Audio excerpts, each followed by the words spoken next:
Keeper of the Lost City's Everblaze, Chapter 49. About time you got here, Keith said, smirking at Sophie from the archway of the Wanderling Woods.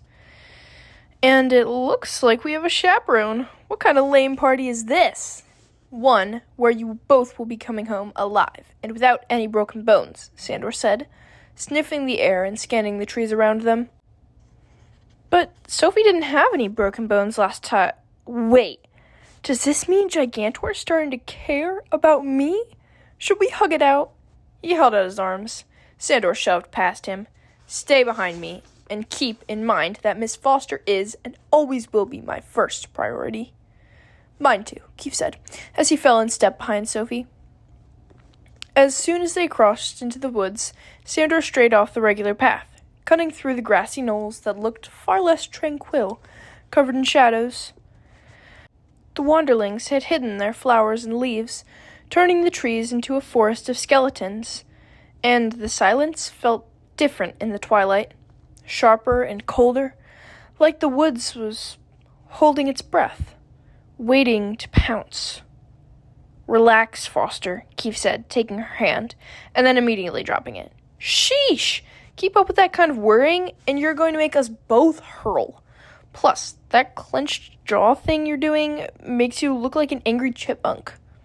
Sophie pretended to ignore him, but did force her jaw to relax.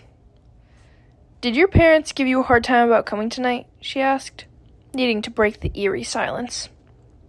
A little, Keith admitted. My dad was apparently deciding that my connection with you could ruin the sense and name, which is awesome, by the way. Now I get to hang out with you and tick my dad off. Win-win. He elbowed Sophie until she smiled. What about your mom? Sophie asked. She said, and I quote, Can't you rescue the Alicorn again?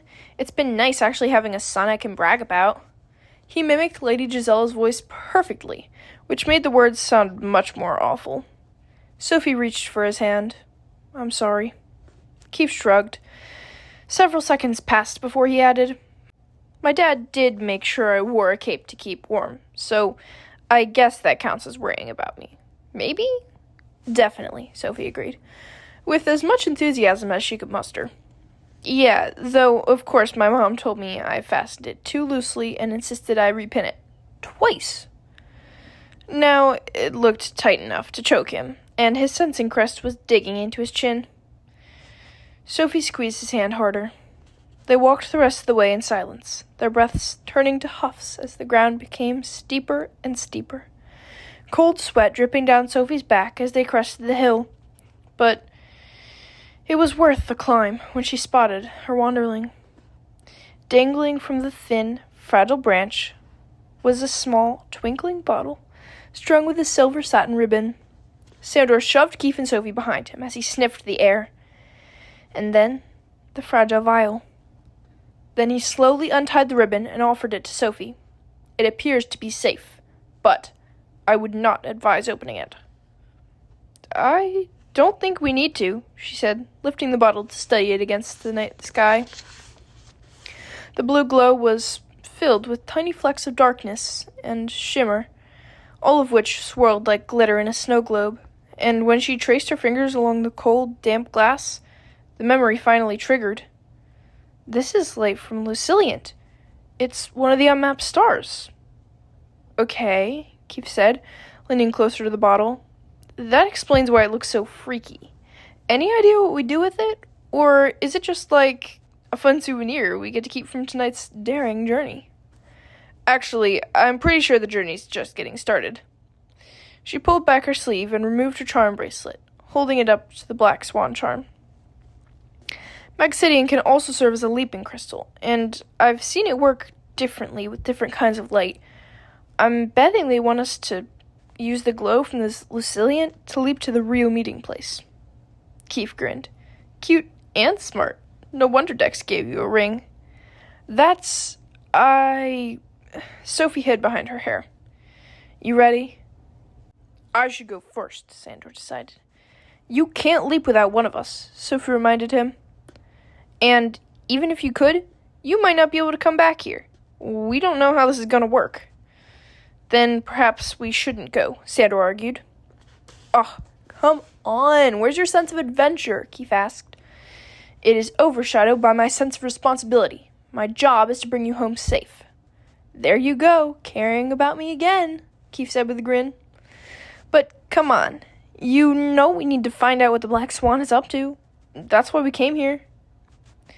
Sandor looked like he wanted to pick them up and drag them back to Havenfield, but he released his death grip on Sophie's hand, letting her press the charm against the glowing vial. The tiny swan crusted with a thin layer of frost as a beam of sparkling, swirling blue light refracted at her feet. "This is awesome," Keith said as he looped his arm through hers. "You ready, Gigantor?" A squeaky snort was Sandor's only reply, but he curled one massive hand around Sophie's arm, keeping his other on the hilt of his blade as Keith pulled them into the icy light. The cold rush was a tempest. Tearing and shredding and turning. Sophie tried to scream or cry or call someone's name, but she couldn't think, couldn't function. She was empty. She was nothing. She was slamming into the hot ground like a bug against a windshield, then tumbling until she collapsed in a heap. "Okay," Keith said, choking on the dry dust air. "I am definitely not a fan of that kind of leaping. Let's call a normal beam of light for the way home, shall we?" "I don't think we can." Sophie pulled herself to her feet, coughing and hacking as she used the glow of the luciliant to show him the stalagmite-covered ceiling. "We just leaped underground. So that's why I feel like I'm getting stepped on by an ogre." "Actually, the ogre stomping would have been much preferred," Sandor told him. "I guess you would know," Keith argued. "How hard was it to not go into a goblin rage on King Dimitar when he punched you like that? I know you held back. It is not my place to attack the Ogre King. Not yet. But that is a conversation for another day. Right now, I see two much more concerning issues." He stood and waved his arms around the cave, which was smaller than Sophie had realized, barely larger than her closet. There are no tunnels and no stairs in or out of this place. "Yeah, and where's the Black Swan?" Keith cupped his hands around his mouth and shouted, "Yo guys, what gives? Even my dad's a better host than this." A shower of dust, as his echo ricocheted off the ceiling, was the only reply. "Wait," Sophie said, making her way over to a stalagmite that seemed slightly less dark than the others. She wasn't sure if it was just a trick of the light, but as she ran her hands over the jagged point, her fingers felt the cool smoothness of the glass. "It's another bottle." She tied the bottle of luciliant around her neck before picking up the round, bulbous vial, filled with a glow so pale it barely counted as starlight, but she could feel the energy pulsing through the glass, and knew the glow came from Candesia. "Another unmapped star," Sophie whispered, holding it out to show the others. "I wonder if that means we'll have 3 more leaps after this." "Let's hope not," Sandor grumbled. "For once, Gigantor and I agree." Sophie knew how they were feeling, but the only way out of this cramped pocket of earth was to keep going. "On 3, she decided, pressing the charm against the glass. Another beam of light flashed on the swan's beak, dull and smoky and hardly inviting. "1," she called, as Keith and Sandor wrapped their arms around her. "2." She hesitated half a second longer. Then she pulled them forward. "On 3." Light leaping had never felt so slow. Each second was 1,000 years, and the great emptiness seemed to drain their energy away. A blast of light finally shoved them out of the gloom, and then they were crumpling onto a patch of soggy sand. If Keith hadn't said, "Okay, I don't mean to freak anyone out, but I'm pretty sure that's a kraken," Sophie might never have gotten up again. Sandor dragged her to her feet, shoving her behind him as he raised the sword on the monstrous green beast. It looked like some strange combination of an octopus, an elephant, and a lion, and when it opened its 6-fanged mouth and roared, Sophie couldn't believe she'd come all that way just to be eaten by a sea monster. But when the kraken lunged for them, it smacked into some sort of invisible shield, flattening its trunk-like tentacled nose and knocking the slimy beast back. It tried 3 more times to break the unseen barrier, then zipped away with another roar, vanishing into the dark water. "So we're under the sea," Sophie mumbled, knowing that she was stating the obvious, but needing to say it anyway. "I thought light couldn't pass through water, and that's why we have to slide down a whirlpool to get to Atlantis." "It's not supposed to pass through rock, either," Keith reminded her. "The light from the unmapped stars must be different. Maybe that's why they're secret. And look, there's another one." They all stared at the curved bottle nestled into the sand, glowing with the rosy light of Marquisier. "Okay, what do we think?" Keith asked, as Sophie used the charm to create a pink glittering beam. "Better or worse than the others?" "Worse," Sandor decided, and Keith had to agree. But Sophie chose better, as she pulled them into the shimmering light, since sparkles made everything better, didn't they? But she was very wrong. So very wrong. Each glittering speck turned coarse as they traveled, grating and scraping like they were leaping through a glitter bomb. She was starting to worry the pain would never end when the warmth fizzled and the ground rushed at them, leaving them in a shivering heap on a misty hilltop, right by another bottle.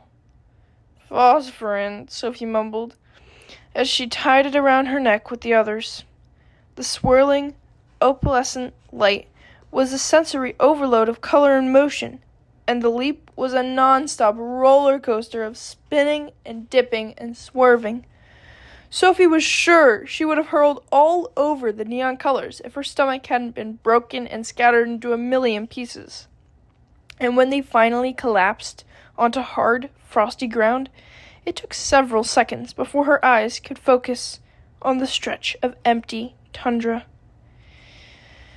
A silvery bottle was buried in the hoarfrost. "Last one," she said, her hands shaking as she carefully grabbed the bottle of quintessence. "And I have a feeling this one's going to be the toughest yet. Remember, this stuff can blow up cities." "Wonderful," Sandor grumbled. "Aren't you glad you insisted on coming?" Sophie asked him. "Yes, I am. I'm always happiest when I know I'm keeping you safe." "Aw, Gigantor's so cute," Keith interrupted. "Who knew under all those muscles was a ball of marshmallowy sweetness?" Sandor growled at him, but Keith just laughed. "Squeak all you want, it only makes you more precious." "Okay, this is it," Sophie said, reminding them why they were there. "The Black Swan should be waiting for us on the other end of this. We just need to survive one more leap." "Oh, you have me all excited until you use the word survive," Keith told her, as she held her breath and pressed the charm against the last vial, casting a blindingly bright silver beam at their feet. Now that the moment was here, she wasn't sure she was ready to face the Black Swan, and whatever terrifying plans came with them. But she clung to Sandor and Keith, and they held on to her just as tightly. Slowly, bravely, they all stepped into the light.